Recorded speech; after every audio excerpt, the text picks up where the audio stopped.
In this video, I will discuss the TCP protocol, its ability to provide reliable data transfer between hosts on a network, and how it handles the retransmission of data. Here are the sources I used to create this video. We will begin by giving a brief overview of the aforementioned protocol. The Transmission Control Protocol is a set of rules and standards that allow applications to communicate with one another. It is connection-oriented, allows for two-way communication, and uses sliding window techniques to impose flow and congestion control. More on that later. It is usually implemented alongside another protocol known as the Internet Protocol, which connects different hosts on the network. Together, they form the Internet Protocol Suite, also known as TCP/IP. As its name suggests, it combines the functionality of both the aforementioned protocols. TCP specifically operates within the transport layer of the OSI model.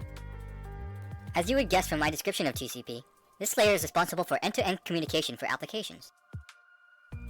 So, how does TCP enable applications to transfer data reliably? As mentioned earlier, TCP is a connection-oriented protocol. This means that hosts following this protocol take certain measures to ensure that their messages are actually reaching their destination.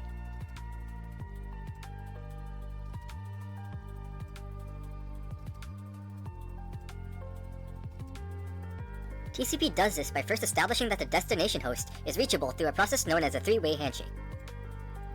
To initiate a connection, a sender first sends a synchronization packet to their desired recipient. This essentially tells the destination host that they want to send them some data.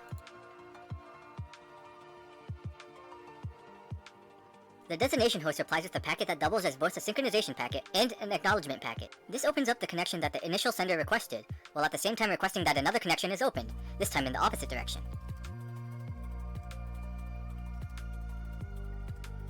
Finally, the original sender replies to the SYN-ACK packet with its own acknowledgement. At this point, the connection is established, and both hosts can begin sending each other data. Now that we know how TCP works on a very basic level, we will take a look at the structure of TCP packets before delving deeper into how the aforementioned protocol ensures reliable data transfer through retransmission.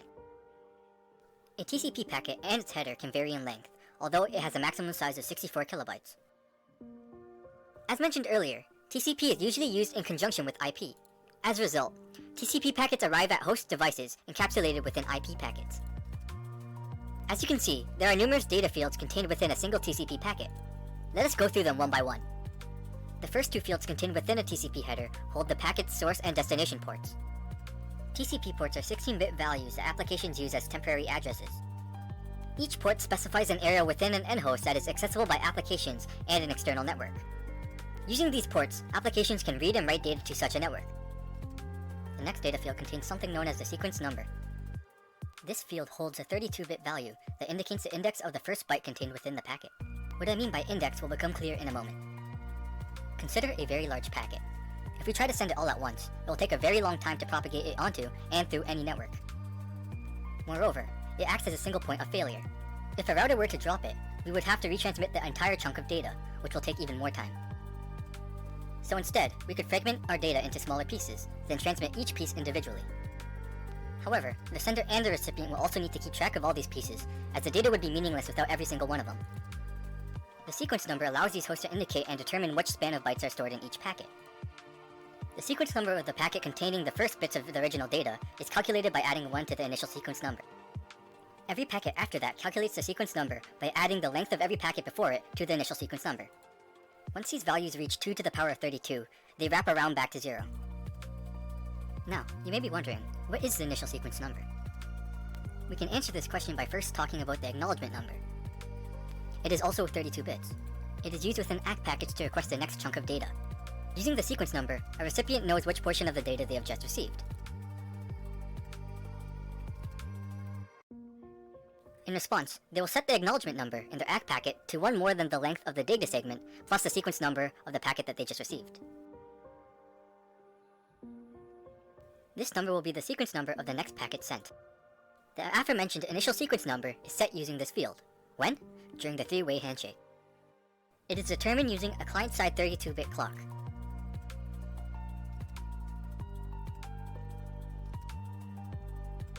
Each host tells the other which ICN the other should use during communications. They trade this information using ACK packets when setting up the connection. Together, the sequence number and the acknowledgement number give hosts the ability to keep track of data fragments, as well as the ability to request certain fragments. This mechanism ensures that every piece of data gets to its destination in order, thus guaranteeing reliable data transfer. The data offset field indicates where the header ends and the data begins. As mentioned earlier, the header can vary in length, so this is important. The reserved space consists of 3 zeroed bits. These may be used in the future to implement a new TCP mechanism. After that is the explicit congestion notification field. It is also 3 bits, and it is used to implement congestion control on a TCP network. Network devices use these bits to relay information about network congestion to end hosts, so that they can adjust their flows accordingly. This is important, as the failure to adjust would lead to unnecessary packet loss, threatening the reliability of the system. Each bit is used as a flag. The first bit is used for security. The second bit is set by an end host. It tells the recipient that it has adjusted its window size in response to network congestion. The final bit is set by routers. It notifies end hosts about congestion on the network. Upon receiving a packet with this flag set, an end host would first adjust their window size, then it would use the previously mentioned CWR bit to notify other hosts it is communicating with. Moving on, let's talk about control bits. Like the last header field, is the collection of flags, only this time, they tell us what type of TCP packet we have. Let us go through each of the flags one by one. The urgent bit tells end host to prioritize a portion of the data contained within the packet above everything else. As its name suggests, the acknowledgement bit tells us that the packet is an acknowledgement that the recipient has received some packet. The push bit tells end host to immediately push the data to its target application without buffering it. This violates the in-order delivery usually provided by TCP. Next is the reset bit. This forcefully closes a given connection without ensuring that all data has been successfully delivered.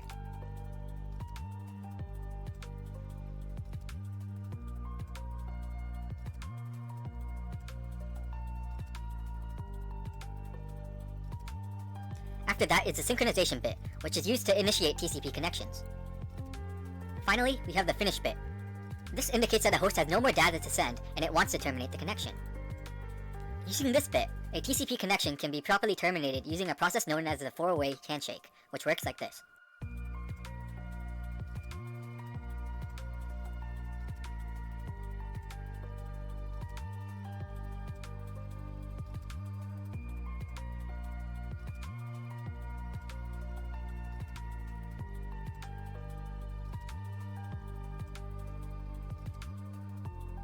The next data field contains the advertised window size.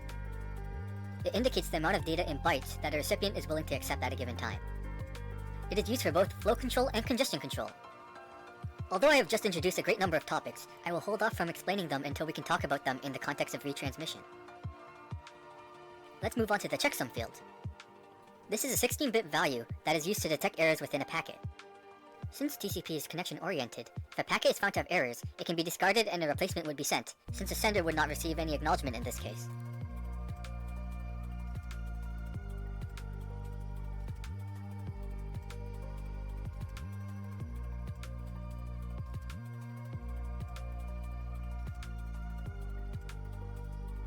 This mechanism ensures that data gets to its destination eventually, without errors. It is calculated using a pseudo-header created using data from both the TCP header and the IP header that encapsulates it.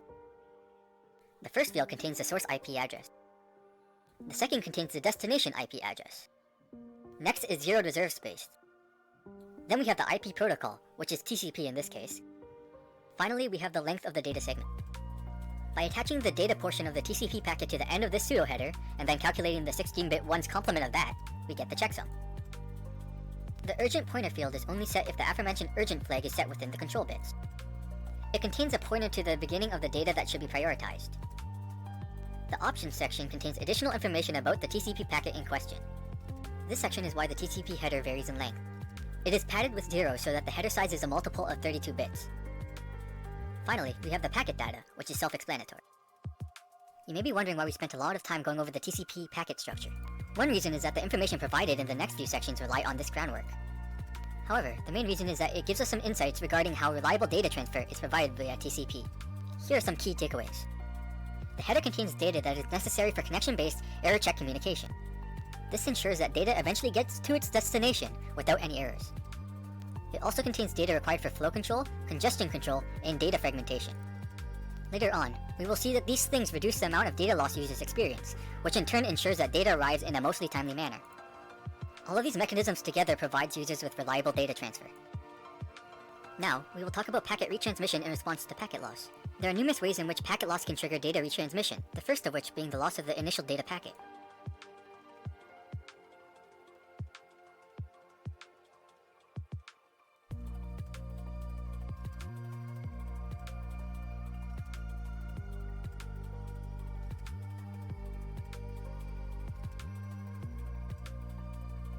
Retransmission can also be triggered by the ACK packet being lost.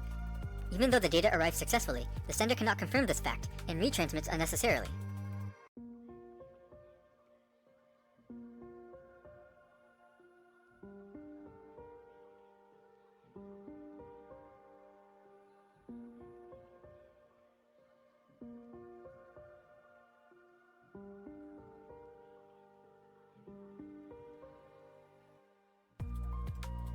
This packet loss is an issue, as it increases the amount of time needed to deliver data to its destination successfully. Moreover, this retransmission increases the amount of messages sent on a network, potentially worsening its congestion issues.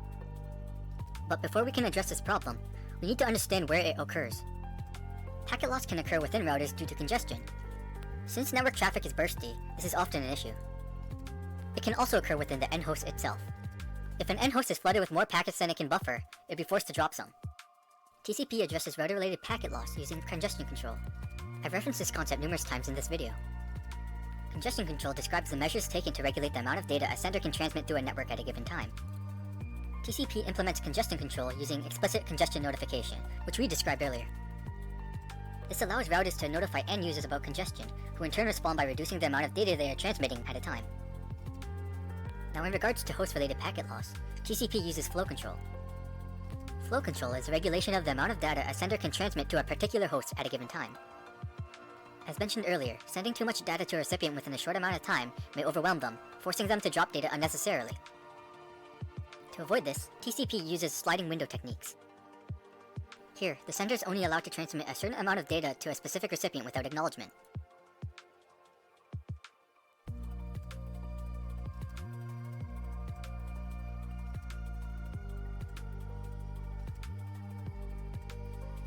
The amount the sender is allowed to transfer is determined by the recipient's advertised window, which the sender should know from the three-way handshake, since it is guaranteed that they received the packet from the recipient here.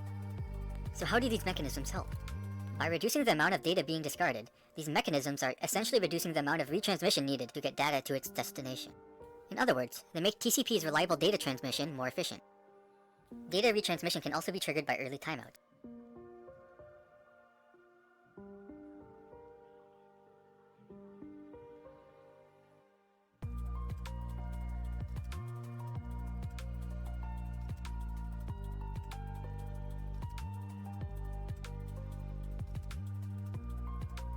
Like with acknowledgement packet losses, this scenario leads to the retransmission of data, even though the original packet was successfully delivered.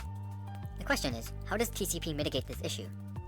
In order to reduce the probability of an early timeout, TCP has end hosts dynamically adjust their timeout timer based on network feedback. They do this by keeping a running average of roundtime trips. TCP uses 3 different measures of roundtime trips in order to calculate the amount of time it should wait before timing out. The first is known as the measured roundtime trip. It is essentially the time elapsed between the transmission of an arbitrary packet and the arrival of its acknowledgement.